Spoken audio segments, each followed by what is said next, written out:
तो ज्ञानदीप एबीसी को खूब पढ़ो और खूब आगे बढ़ो।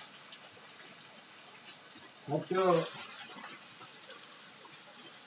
मैं ऑनलाइन आप लोगों को पढ़ाता हूँ और आप लोगों को किताबी ज्ञान से लेकर के पौराणिक ज्ञान और आपको नीति की शिक्षा ये सब बताता रहता है। बच्चों, उसी कड़ी में आज हम आप लोगों को कांवड़ की महत्व के बारे में बताते हैं।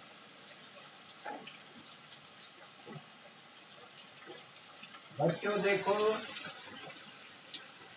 ये सावन का महीना, ये सावन का महीना शंकर जी का दिन ही है, शंकर जी का ही महीना। महादेव जी को जल चढ़ाया जाता है। इसमें लोग अपने अपने घरों से निकलते हैं, कांवड़ लेते हैं और दोनों तरफ जल भर के पानी, गंगा जल, सरयू जल भर करके वह नागेश्वर नाथ के मंदिरों पर चढ़ाते हैं। नागेश्वर नाथ मतलब महादेव जी। उनको नागेश्वर क्यों कहा जा रहा है? क्योंकि वह नागों के भी स्वामी है। उनके गले में नाग हमेशा लिपटा रहता है। बच्चों, इसमें लोग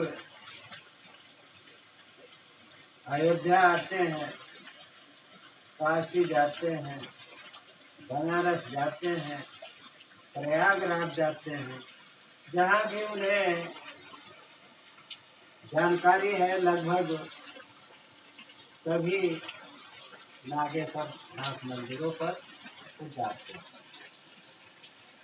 और वहाँ जा करके भगवान शिव को जल चढ़ाते हैं। ये कांवड़ की कथा कब से शुरू हुई, इसके बारे में लोग बताते हैं कि श्रवण कुमार के माता पिता जो अंधे हो गए, वो जन्मांध नहीं थे लेकिन बाद में वो अंधे हो गए। उनकी अंतिम इच्छा थी कि हम चारों धाम का दर्शन करें।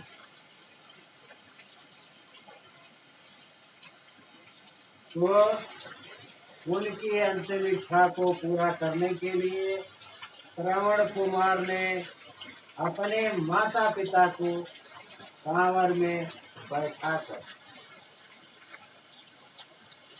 चारों धाम की यात्रा कराना शुरू किया।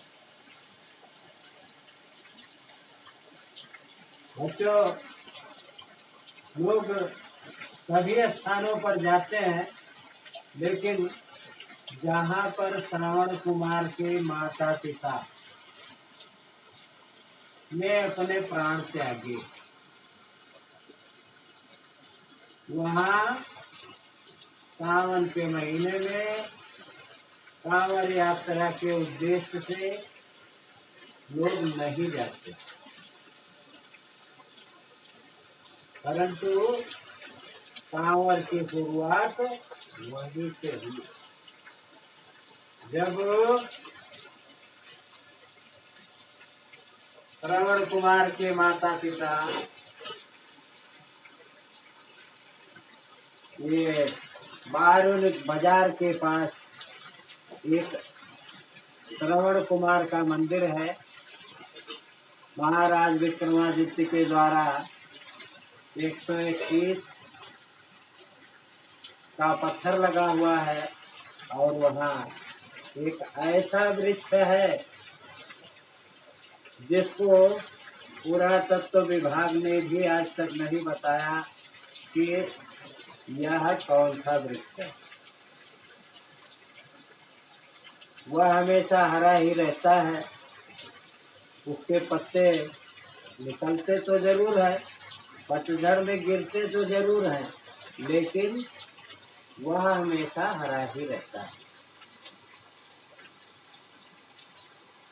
इसलिए बच्चों, उस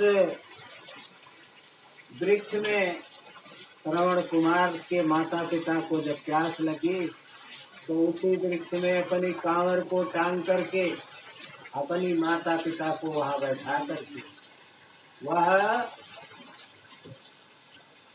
ये तमसा नदी जो है उसके किनारे एक झील थी, उसमें पानी लाने के लिए गए। महाराज दशरथ जंगल में आखेट कर रहे थे। वह जंगली एरिया था और जब वह कमंडल में जल भरने लगे तो भक भक की आवाज आई। वह शब्द वेदी बाण भी चलाना जानते थे। उन्होंने सोचा कि कोई हिंसक जानवर होगा जो हमारी प्रजा को कभी नुकसान पहुंचा सकता है, इसलिए उन्होंने शब्दवेदी बाण चला दिया।